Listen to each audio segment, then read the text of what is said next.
아프리카 서부의 로키 산맥. 빨리 도망가야 해. 저것들에게 잡히면 나는 오늘 살아서는 돌아가지 못할 거야. 이곳에는 등산을 하는 듯한 젊은 여성이 야생 들개떼에 쫓기듯 타산하고 있습니다. 자칫 잘못하면 세상과 등지게 될 것이라는 공포와 불안함에 휩싸인 여성은 목숨을 걸고 도망을 가고 있었던 것인데요. 하지만 얼마 후 이 여성은 자신의 목숨을 위협하는 굶주린 야생 들개떼로부터 도망을 갈 수 없다는 현실을 직감하고 모든 것을 포기하기에 이르게 됩니다. 그런데 그때 그녀의 눈앞에서는 믿기 힘든 일들이 펼쳐지게 되고 나중에야 그 장면들의 숨은 진실을 알게 된 여성은 큰 충격에 빠졌다고 합니다. 도대체 그녀는 그날 로키산 맥에서 무슨 일을 겪은 것일까요? 안녕하세요. 저는 미국에서 등산 가이드로 활동 중인 사라라고 합니다. 저는 일찍부터 아버지를 여의고 홀로 사회에서 살아남기 위해 큰 노력을 해왔습니다. 아버지는 험난한 산악을 자주 가시던 등산가였어요. 어릴 때는 아버지가 하시는 일들이 위험한 일이라는 인식이 없었던 것 같습니다. 그도 그럴 것이 아버지는 늘 쉬는 날이면 저를 데리고 등산을 가셨거든요. 그 영향 덕분인지 저는 어느새 산 없이는 못 살 것 같은 산악가가 되어 있었죠. 오죽하면 직업을 이쪽으로 가지게 되었겠어요. 저에게는 한국의 진돗개라는 품종의 반려견이 한 마리 있습니다. 이름은 아비인데요. 저에게는 일반적인 반려견과는 조금 특별한 부분이 있습니다. 그건 바로 위험한 산을 등산하다가 돌아가신 아버지에게 생일 선물로 받은 특별한 반려견이라는 점이에요. 반려견의 이름인 아비는 히브리어에서 파생된 단어인데 아버지의 즐거움이라는 의미를 담고 있습니다. 제가 지은 이름이지요. 수많은 산을 정복했지만 결국 산에서 목숨을 잃고만 아버지를 기리며 지은 이름입니다. 제가 성인이 되면서 등산 가이드라는 직업으로 활동하게 되면서부터 저에게는 욕심이 생기기 시작했습니다. 아버지만큼 대단한 산악가가 되는 것은 어렵겠지만 최소한 등산 가이드라는 직업으로 인정받고 성공하고 싶은 욕심 말이에요. 저는 어떻게 해야 등산 가이드로서 사회에 인정받고 성공할 수 있을 것인지 잘 알고 있었습니다. 아주 단순한 원리죠. 산에 대한 전문가가 되는 것입니다. 그러면 자연스럽게 모든 것이 해결될 문제죠. 한 분야에서 전문가가 된다면 어디에서건 저를 필요로 하는 개인이나 집단이 생길 것이고 저는 그곳에서 문제를 해결해주면 되니까요. 제가 이것을 깨달은 뒤로는 꾸준하게 오고 있는 것이 있습니다. 그건 바로 쉬는 날에도 산을 찾아가서 새로운 등산로를 개척하고 저만의 특별한 무기를 갖추기 위해 노력하는 일이었습니다. 이런 식으로 저만의 무기를 장착하고 가꾸어 나간다면 분명히 저는 등산 가이드로 성공을 할 수 있을 것이라고 생각했죠. 제가 가고 있는 이 길이 정답이라는 사실은 몸소 체험하고 있으니까요.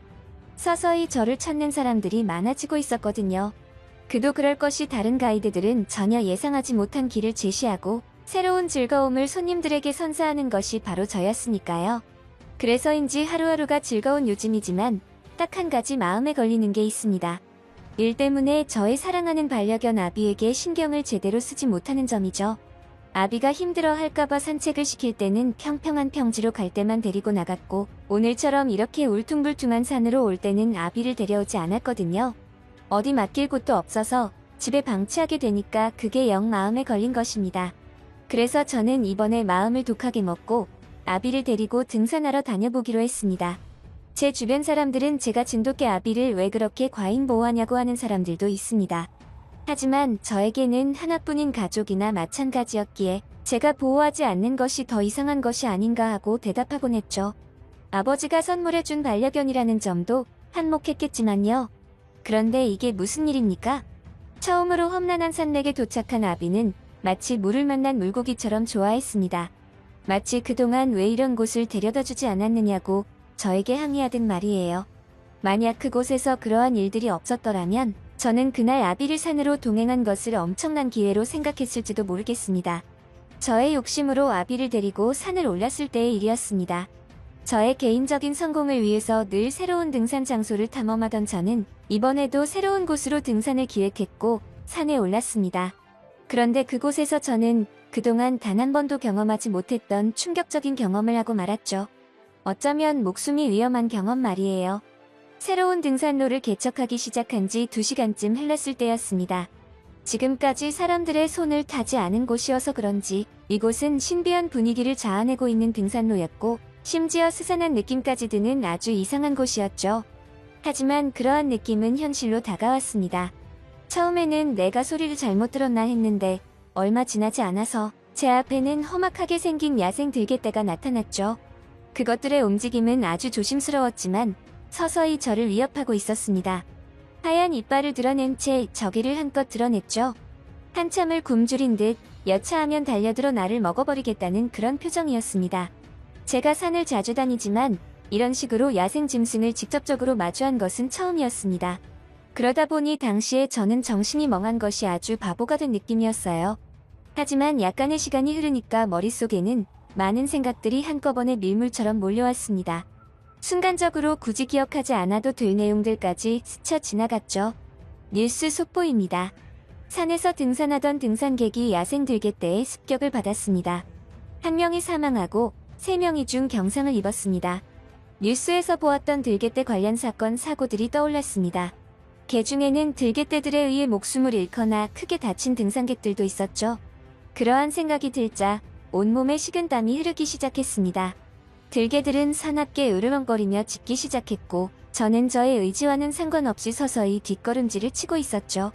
하지만 이대로 냅다 도망을 갈 수도 없는 상황이었습니다.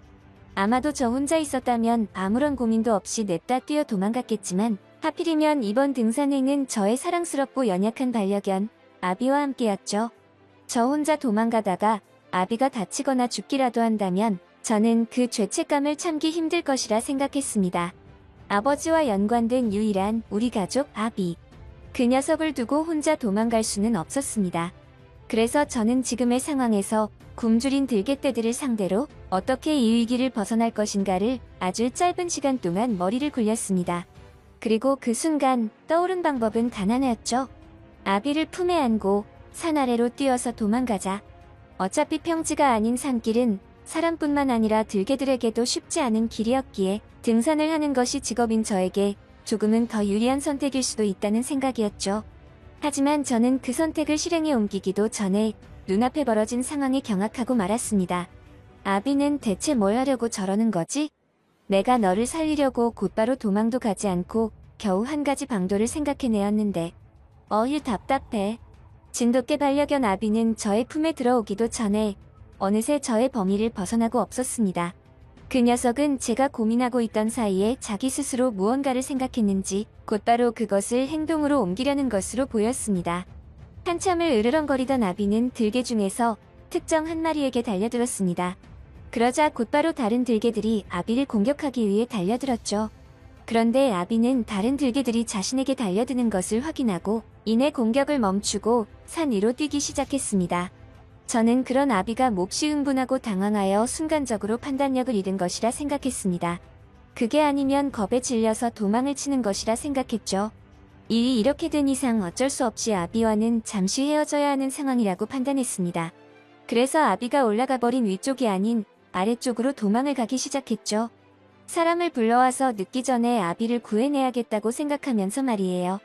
내려가면서도 아비의 걱정 때문에 발길이 무거웠습니다. 하지만 저에게 그따위 여유는 없었죠. 대충 어림잡아도 10마리는 되어 보이던 들개떼 중에서 대부분의 들개는 아비를 쫓아갔지만 여전히 저를 쫓고 있는 들개가 2마리 있었습니다. 솔직히 말씀드리자면 저는 이때 모든 상황을 자포자기한 상태였습니다. 그도 그럴 것이 이미 반려견 아비는 내 손에서 자신의 선택으로 떠나버린 상태였고 저까지도 2마리의 들개에게 생명의 위협을 받는 상황이었기 때문이죠. 불가피하게 도망을 가야 하는 상황이었습니다. 그나마 저에게 있어서는 다행인 것이 대부분의 들개는 아비를 쫓아갔기 때문에 저는 2마리만 상대하면 된다는 점이었죠. 하지만 굶주린 야생 들개는 제가 생각했던 것 이상으로 위험한 존재라는 것을 깨달았습니다. 저를 쫓는 들개들은 아주 집요했습니다. 포기를 모르고 악에 받쳐서 끝까지 저를 쫓아왔습니다. 겨우 들개 2마리가 이토록 위협적인데 8마리에게 쫓기는 반려견 아비는 어쩌면 이미 들개들의 공격에 생을 달리했을 것이라는 최악의 생각도 하게 되었습니다. 그러한 생각을 하자 저는 순간적으로 슬픔과 분노가 동시에 치밀어 올랐죠. 그리고 이윽고 도망을 가는 것을 포기하고 말았습니다. 저를 쫓던 들개 2마리와 싸우기 위해 숨을 고르고 잠시 후 울분을 내비치며 그것들에게 등산지팡이로 공격을 가하기 시작했죠. 하지만 늑대를 닮은 들개 2마리는 저의 그런 어설픈 공격에 정타를 맞아줄 생각이 없었습니다. 저의 주위를 빙빙 돌며 신경전을 벌이는가 싶더니 잠깐 방심한 틈이 생기면 저에게 공격을 가했고 다시 주위를 빙빙 맴돌며 아슬아슬한 대치 상황이 벌어졌죠. 아주 영악한 녀석에게 제대로 걸린 듯 했습니다. 이런 식이라면 제가 먼저 지쳐서 결국에는 들개들의 밥이 될 것이라는 생각이 들었어요. 게다가 저의 사랑스러운 반려견 아비를 쫓아간 나머지 들개들도 아비를 해치운 다음 저에게 달려올 것이라 생각했죠. 그러한 생각을 하자 너무나 두려웠습니다. 무섭고 슬펐죠. 시간은 점점 흘러갔고 이내 해가 뉘엿뉘엿 지는 시간이 다가오고 있었습니다. 더 이상 시간을 지체하면 저는 꼼짝없이 이것들에게 당하고 말 상황이었죠. 하지만 그렇다고 해서 이것들을 피해서 뚫고 지나갈 방도가 있어 보이지도 않았습니다. 그렇게 저는 서서히 모든 것을 포기해버리고 말았죠. 하지만 이상하게도 모든 것을 포기해버리자 죽을 각오를 하게 되더군요. 죽을 작정이면 못할 것이 무엇냐는 말이 있지 않습니까? 그러자 저는 머릿속에서 이런저런 생각과 계산을 하지 않게 되었습니다. 공격을 당하더라도 죽기 아니면 까무러치기로 혹시라도 저것들에게 죽을지언정 그 공격을 몸으로 받아내며 산 아래쪽으로 뛰어내려가자는 판단을 했고 행동에 옮기려 했습니다. 그런데 바로 그 순간 어딘가에서 익숙한 소리가 들려왔습니다. 처음에는 제가 두려움에 헛것을 들은 것이라 여겼죠. 하지만 그 소리는 점차 가까워졌습니다. 그리고 잠시 후 나무가 울창한 숲속에서 그 소리의 정체가 드러났습니다. 그곳에서는 산 정상 쪽으로 달려갔던 저의 사랑스러운 반려견 아비가 혀를 내밀고 귀엽게 짖으면서 저를 향해 달려오고 있었죠. 그 모습이 얼마나 반갑던지 순간적으로 지금의 상황을 모두 망각한 채 그대로 녀석을 품에 들어 올려서 포옹하고 싶은 지경이었습니다. 하지만 그 귀여운 표정을 짓던 아비는 제가 아닌 다른 곳으로 달려갔습니다. 그곳은 다름 아닌 조금 전까지 저를 공격하던 들개 2마리가 있는 곳이었죠. 숨을 헐떡이던 아비는 아주 힘겨워하면서도 민첩하고 용맹했습니다. 그리고 굶주린 야생 들개 2마리와 싸우기 시작했어요. 그 모습을 보노라면 저게 과연 내가 알던 그 반려견이 맞는 건가 하는 의구심이 들 정도였습니다. 그 정도로 저에게는 의외의 모습이었기에 큰 충격을 받았죠. 하지만 저를 공격하던 굶주린 야생 들개 2마리는 다른 들개들보다 덩치가 컸고 아비 혼자서는 역부족처럼 보였습니다. 그래서 저는 다시금 지금의 위기를 벗어날 궁리를 했죠. 이제는 혼자가 아닌 아비와 함께였기에 계획도 수정해야 했습니다. 혼자일 때야 사실 저것들의 공격을 받아내며 죽을 각오로 도망치는 것 외에는 답이 없었지만 이제는 아비와 함께였기에 뭔가 다른 좋은 방법이 있을지도 모른다고 생각했거든요. 하지만 저는 결국 그 아이디어를 떠올리지 못했습니다. 저의 반려견 아비는 그동안 제가 보지 못했던 아주 강렬한 모습을 보였습니다. 사나웠고 필사적이었습니다. 상대는 2마리의 덩치 큰 들개였지만 날렵한 아비의 민첩성을 따라오지 못했고 아비는 그것들에게 치고 빠지는 공격을 퍼부었습니다. 이런 아비의 전략적인 몸놀림에 들개들은 당황하는 것이 눈에 보였고 이내 그들은 깨갱거리며 우리로부터 등을 돌렸죠. 그 즉시 저와 아비는 빠르게 하산했고 이와 같은 일들을 관리자에게 알렸고 조치를 부탁했습니다. 아비는 이미 제가 있는 곳으로 돌아왔을 때부터 몸 곳곳에 긁히고 핥히어진 상처들이 군데군데 보였습니다. 아마도 그 많은 들개를 상대하며 생긴 상처들이라 생각했죠. 그런데 의문이 들었습니다. 과연 아비는 무엇 때문에 그 많은 들개를 자극했을까? 그리고 왜 산 아래쪽이 아닌 위쪽으로 달려갔을까? 또 아비는 산 위로 올라가서 나머지 들개들과 무슨 일이 있었고 어떻게 나에게 다시 돌아온 것일까? 많은 의문점이 생겨나기 시작했습니다. 그런 저의 모든 의문점은 얼마 후 산을 관리하는 공무원에 의해서 밝혀졌고 저는 큰 충격을 받고 말았죠. 사라씨, 반려견이 대단한데요. 혹시 이 개의 품종이 어떻게 되나요? 아, 다름이 아니고 저희가 사라씨의 신고를 받고 전문가를 동원해 산을 수색했는데요. 사라씨의 개들은 정황과 상황들을 전문가분들에게 이야기하니까 아주 흥미로운 소리를 하시더라고요. 사라씨가 살아남은 건 반려견 덕분인 것 같다고. 그래서 그게 무슨 이야기냐고 다시 한번 물었죠. 그랬더니 글쎄 사라씨의 반려견이 들개들을 일부러 자극해서 산의 위쪽으로 달려갔을 거라는 거예요. 아주 영리한 판단이었다고요. 들개들을 자극해서 자기 주인과 최대한 떨어지게 하려는 계획이었다는 거죠. 아래쪽으로 뛰면 사라씨가 들개들의 표적이 되겠지만 반려견이 위쪽으로 뛰게 되면 들개들의 표적이 나누어지니까요. 정말 영리한 개예요. 게다가 나중에 다시 반려견이 나타났다고 하셨잖아요. 설마 그 많은 들개를 혼자서 다 죽인 건가 하고 수색을 해봤더니 죽은 들개는 한 마리도 없었어요. 그 말은 사라씨 반려견이 들개들을 유인한 이후에 따돌렸다는 말이 되는 거죠. 이미 대부분의 들개가 자신을 따라온 것을 확인하고 두 마리는 어떻게든 자신이 싸워서 이겨보려고 했다는 겁니다. 혹시 그 개 품종이 한국의 진돗개가 맞나요?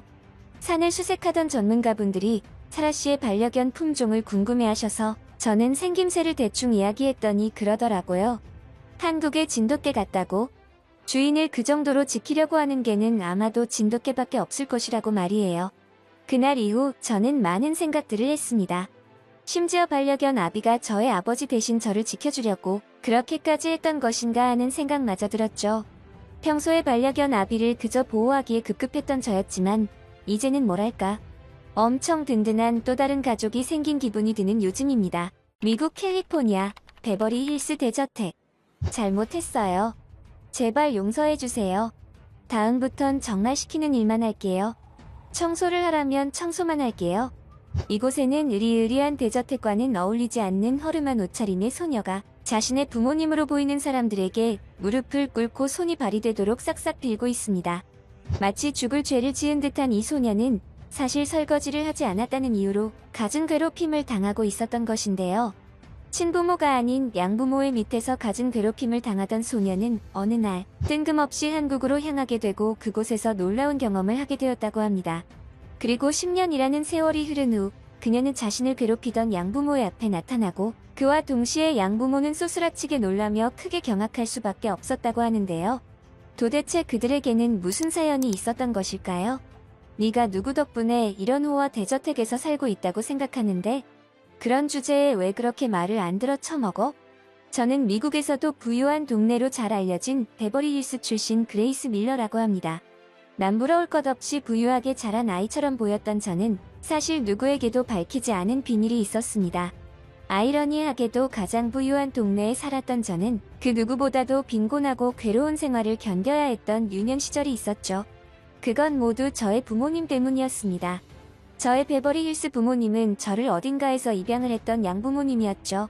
지금도 세계 각국에서 많은 아이들이 고아 신세가 되고 누군가는 입양이 되고 또 누군가는 그냥 그렇게 고아로 힘들게 살아가는 아이들이 많이 있습니다. 저 또한 그들 중 하나였던 것이죠. 불행 중 다행으로 저는 그나마 미국 내에서 입양이 되었는데 그것도 아주 부유한 양부모님에게 입양되어 저와 비슷한 처지의 아이들에게는 부러움의 대상이었어요. 하지만 그들은 전혀 저의 상황에 대해서 알지 못했습니다. 저는 그 집에서 자식이 아닌 일꾼. 그저 으리으리한 대저택의 하녀와 다름없는 생활을 해야 했습니다.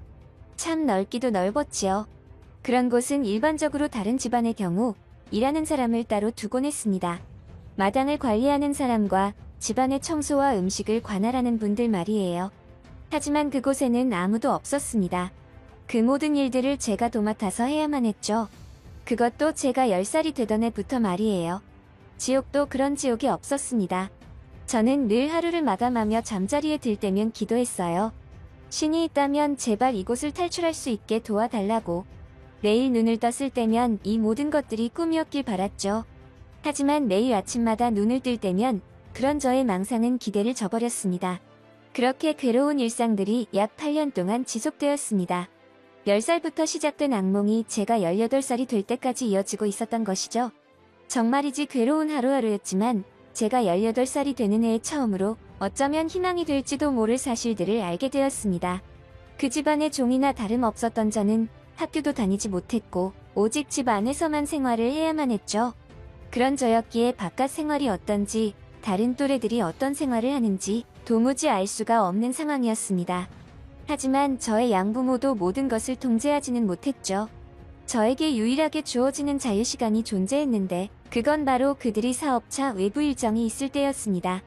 물론 그들이 없다고 해서 제가 마냥 쉬거나 자유시간을 만끽할 수는 없었습니다. 그들은 늘 나가기 전에 저에게 숙제를 안겨주었고 그 숙제들은 대부분 청소를 하는 것과 연관이 있었죠. 저는 그때마다 그 일거리들을 최대한 빠른 시간 안에 해치워버리고 짧게나마 저의 자유를 누렸습니다. 현대를 살아가는 모든 사람들이 누리는 자유. 그것이 얼마나 행복하고 중독성이 있는 것인지 아마 많은 분들이 모르고 있으실 겁니다. 그것을 빼앗겨 본 사람만이 그것의 소중함이 얼마나 대단한 것인지 알기 마련이니까요. 저는 그 시간들이 너무나 소중하고 아까워서 어떻게 활용해야 할지 연구하고 또 연구했습니다. 그래서 제가 선택한 방법은 바로 그 시간대에 인터넷을 사용하고 영상 콘텐츠들을 보며 외부 세상에 대한 정보들을 얻는 거였죠. 그러다가 저는 다소 충격적인 내용들을 확인하게 되었습니다. 그건 바로 한국에 대한 영상들과 저에게는 다소 생소하고 놀라운 내용들이었죠. 그것을 본 저는 한국이라는 나라에 완전히 빠져버리고 말았습니다. 지금 생각해보면 아마도 갓 태어난 동물들이 처음 본 생명체를 자신의 어미로 생각한다는 그런 본능도 적용된 것이 아닐까 하는 생각도 들었습니다. 그 당시에 저는 너무나 아는 것이 없는 상태의 아이였고 처음으로 본 것이 한국의 여러 문화들에 관한 것이어서 한국과 사랑에 빠져버리는 뭐 그런 거 말이에요. 아무튼 저는 그때부터 온통 한국에 대한 생각들로 머릿속이 가득 찼습니다. 청소를 할 때도 양부모에게 꾸중을 들을 때도 저는 한국을 생각했고 그것은 저에게 놀라운 경험을 가능하게 해주었죠. 제가 살아갈 수 있는 에너지를 만들어주는 게 바로 한국이었습니다. 저에게는 그것이 유일한 희망이 되었죠. 그러다 보니 저는 어느 순간부터 양부모로부터 탈출하여 한국이라는 곳으로 가서 살고 싶다는 생각마저 들게 되었습니다. 지금 생각해보면 아마도 이런 이유 때문에 공산국가들에서 정보들을 통제하고 다른 나라들의 영상이나 여러 문화들을 접하지 못하게 막는 게 아닌가 하는 생각까지 듭니다.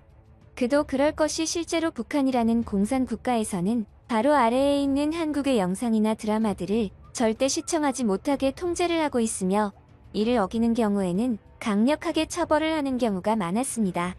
심지어 아직 미성년자인 학생들이 한국의 드라마를 보다가 처형을 당했다는 경우도 나오는 걸 봤죠.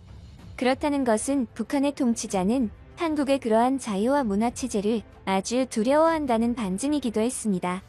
결국 저는 실제로 귀화라는 시스템이 존재한다는 사실을 알게 되었고 한국으로 귀화를 하기 위해 하나씩 준비를 하기에 이르렀죠. 한편으로는 두려움도 있었습니다. 제가 한국으로 진짜 귀화를 할 수 있을까 하는 생각도 했고 한국에 귀화를 하더라도 내가 본 그 영상들이나 내용들이 모두 거짓이면 어쩌나 하는 생각도 했습니다. 어렵게 귀화를 했지만 그곳에서도 노예처럼 생활을 하게 된다면 저는 정말이지 두 번 다시는 새 출발을 하지 못할 것만 같았거든요. 그럼에도 저는 유일한 희망의 빛을 본 터라 쉽게 한국으로의 귀화가 포기되지는 않더군요. 틈이 날 때마다 저는 한국으로 귀화를 하는 방법에 대해서 이리저리 알아보게 되었죠. 하지만 제가 너무 그쪽에만 매몰되어 집중했던 탓일까요? 결국 저에게 큰 위기가 닥쳤습니다. 너 요즘 무슨 생각을 하고 있는 거야? 시키는 일은 제대로 하지도 않고 멍하니 딴 생각을 하는 것 같단 말이지. 너 혹시 다른 나라로 도망갈 생각하고 있는 거니? 내가 모를 줄 알았어. 인터넷 기록을 확인해보니 아주 가관이더구나. 한국. 니까짓 게 거기에 가면 뭐 어쩔 건데? 지금이랑 별 다를 게 있을 것 같니? 어림없어. 넌 그곳에 가면 지금보다 더 지옥 같은 생활을 하게 될 거야. 무슨 말인지 알겠어? 저는 온몸에 소름이 돋을 정도로 무서웠습니다. 도대체 제가 한국으로의 귀화를 계획하고 있다는 것을 어떻게 알았는지 그 당시에는 전혀 감조차 잡지 못했거든요. 그런데 알고 보니 인터넷이라는 것을 하게 되면 내가 무엇을 했는지 기록이 모두 남게 된다는 것을 나중에야 알게 되었죠. 일반적으로 사람들이 그런 것을 들추어 보지는 않는데 제 양부모는 요즘 제 상태가 예전 같지 않다는 이유로 그런 것들을 살펴본 모양이었습니다. 솔직히 그때는 한국으로의 귀화를 포기하고 싶은 생각이 컸습니다. 저들의 말에 가스라이팅 당하여 아무것도 할 수 없는 상태가 되어가는 느낌이었죠. 저들의 소나 귀에서 도저히 벗어나지 못할 것 같은 생각이 머릿속을 가득 채웠습니다. 실제로 한국에 가더라도 제가 혼자서 제대로 살아갈 수 있을까에 대한 의문점도 저를 두렵게 만드는 요인 중 하나였죠. 그냥 세상 밖이 두려웠습니다. 거의 일평생을 이곳에서만 살았던 저였기에 바깥 세상은 저에게 열망의 대상이기도 했지만 두려움의 대상이기도 했으니까요. 그럼에도 저는 결국 귀화를 포기하는 대신 더 조심스럽게 양부모 몰래 계획을 진행하기로 결심했습니다. 이제는 양부모에게 들키지 않기 위해서 더욱 양부모가 시키는 일에 최선을 다하며 기분을 맞춰주었죠. 조금만 더 참자. 조금만 더 참으면 언젠가는 나에게도 기회가 올 거야. 희망이 있을 거야. 라는 생각을 하며 견디고 또 견뎠습니다. 시간은 흘러 성인이 되었을 때였습니다. 이제는 본격적으로 귀화 절차를 진행해 보려고 했을 때였죠.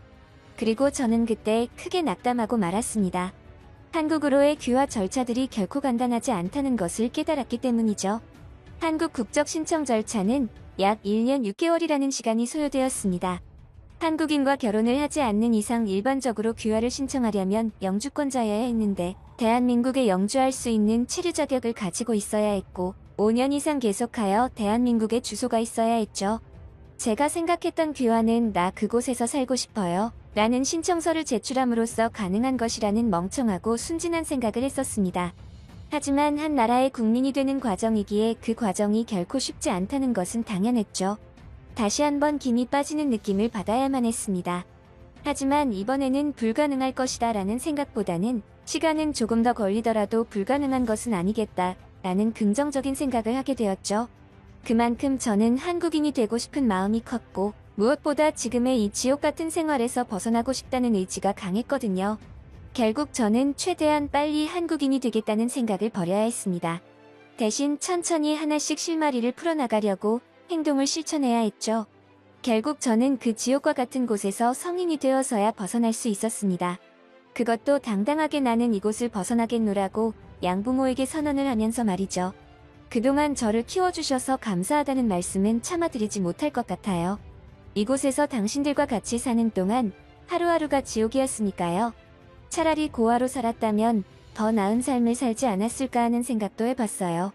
전 이제 성인이고 저에게는 제가 살 곳을 정할 권리가 있어요.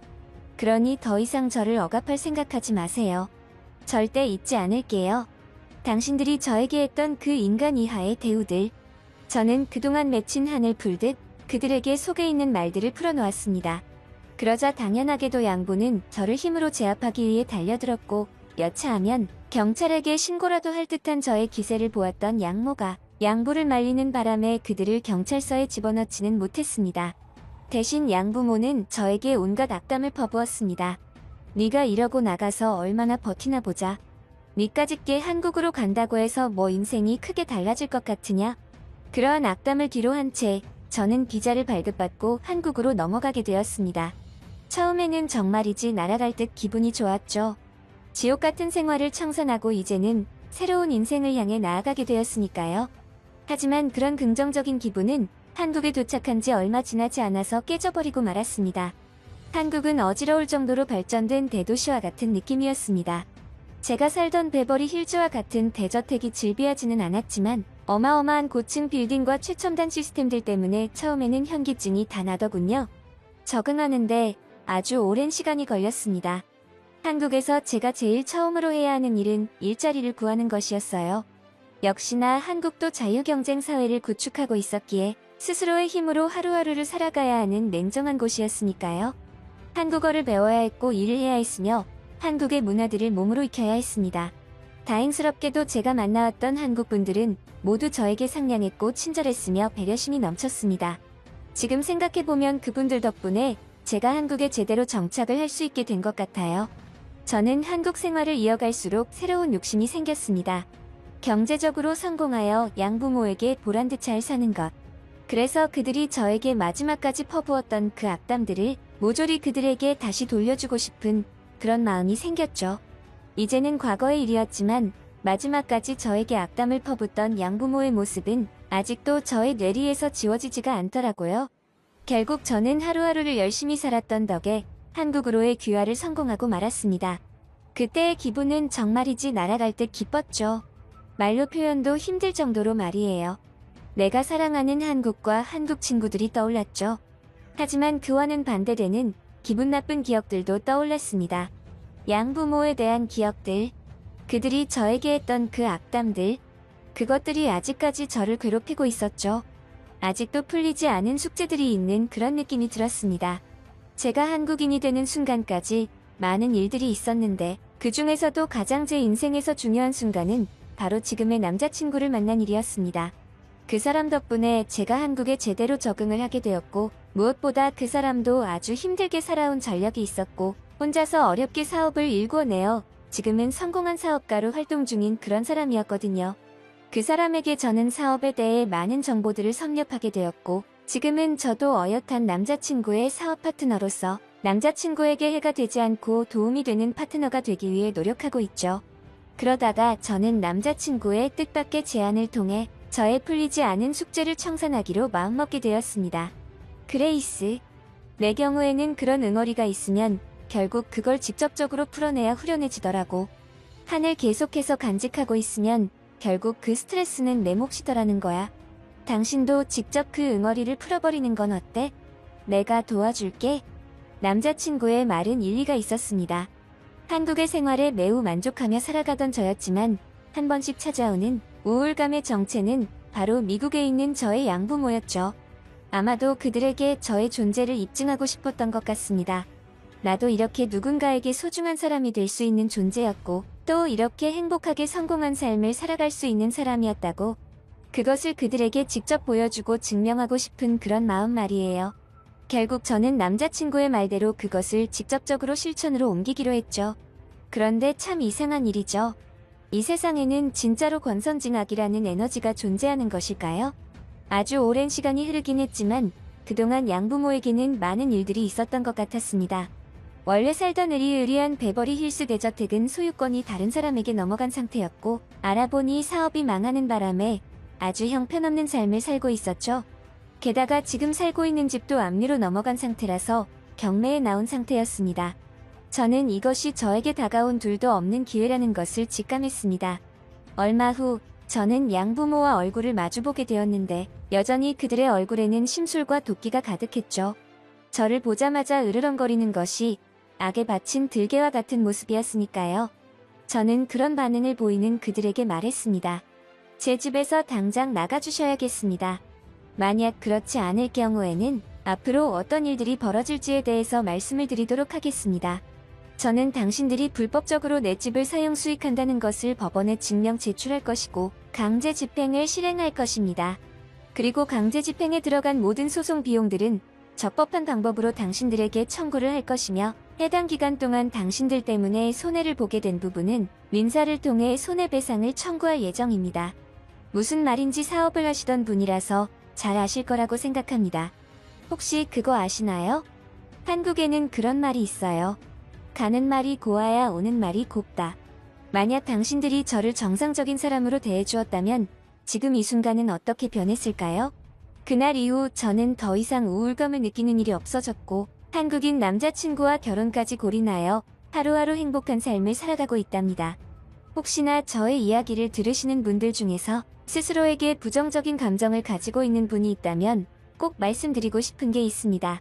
인간은 누구나 사랑받을 가치가 있는 존재라는 것을요. 올바른 방향으로 최선을 다해 살아간다면 언젠가는 반드시 기회가 올 것이라는 것을요.